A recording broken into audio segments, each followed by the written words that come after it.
The Orange County mayor's race heads to a runoff with Tiffany Russell facing off against Chris Messina.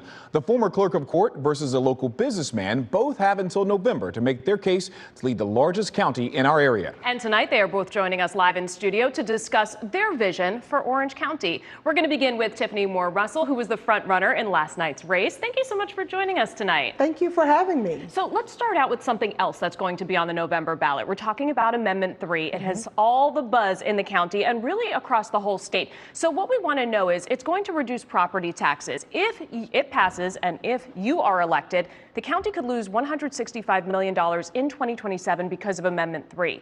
As mayor, how would you make up for that loss? So the first thing we would do is have a zero-based budgeting approach when it comes to 2027, making sure that we don't make any major increases or looking for any new positions. And then I'm going to direct all of our department heads to look for efficiencies, look for opportunities to find savings in our budget, because we want to make sure that we don't see an impact to public safety. We want to make sure we don't see an impact to those services that impact whether it's mental health or our homelessness population. So having a zero-based budgeting approach, making sure we can look for efficiencies, utilizing technology to provide services are approaches I will take to be able to address that loss of revenue. Another big issue for us here is Orange County has grown significantly in recent years. A lot of people who work here say they can't even afford to live here anymore. What specific policies would you put in place to make affordable housing? So, I love to have this conversation because I called it, housing affordability, because it impacts so many in this community. So there are several things. First, we need to address the efficiencies in the building and the permitting department. How do we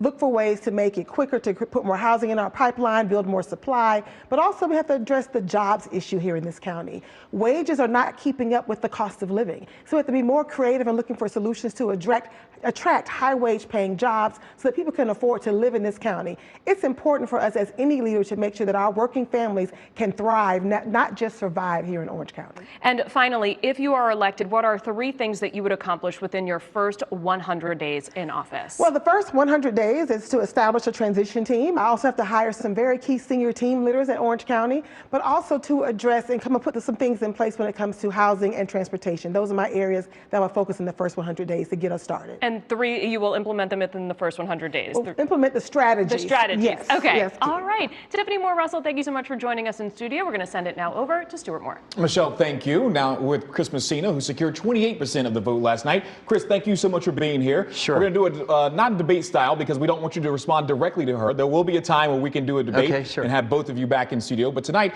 you were the only candidate to support Amendment 3. If it passes, how do you make up for that shortfall in the Orange County budget? Well, first of all, if you look at the Orange County budget, there is a lot of excess. And so we're going to do a forensic audit starting day one to find the programs that are not needed or not hitting their objectives and get rid of those so that we can make up for it. We also have to point out that homesteaded, the property tax on homesteaded, meaning primary residences, is only 2.5% of the total county budget.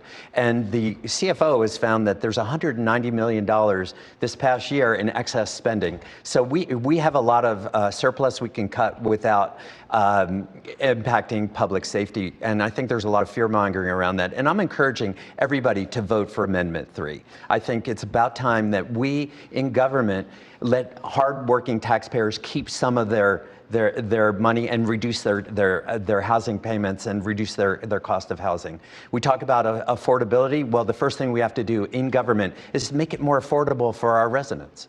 You speak about the residents, and it's grown significantly. Orange County has grown. A lot of people cannot afford to live here. What specific policies would you implement to help make housing more affordable for people to be here? Well, the first thing I think we need to do is we need to look at where we have a lot of potential housing stock. And when I drive on Colonial or OBT or Orange Avenue, I see a lot of blighted strip malls. And these are right in the urban core. They have foundations, they have electricity, water, sewer.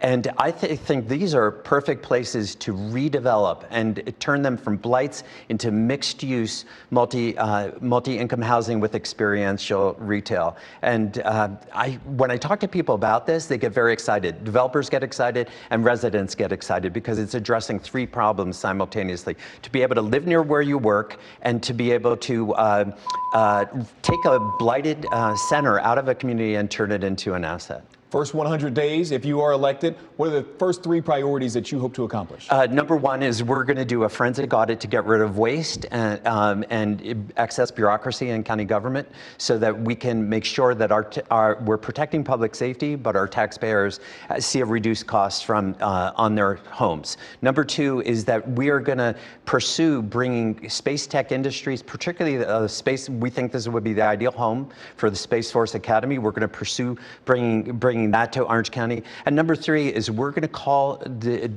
teams of developers and builders together and say, look, our priority is that we do infill development and we look at these blighted strip malls and let's look at redeveloping them into beautiful experiential centers where people can live, work, and play. Chris Messina, Tiffany Moore-Russell, thank you both for coming in. We hope to have you back for a debate later on this cycle. And of course, our commitment coverage does not stop here. We have all the information on key races, plus all the results right now on our website, wesh.com.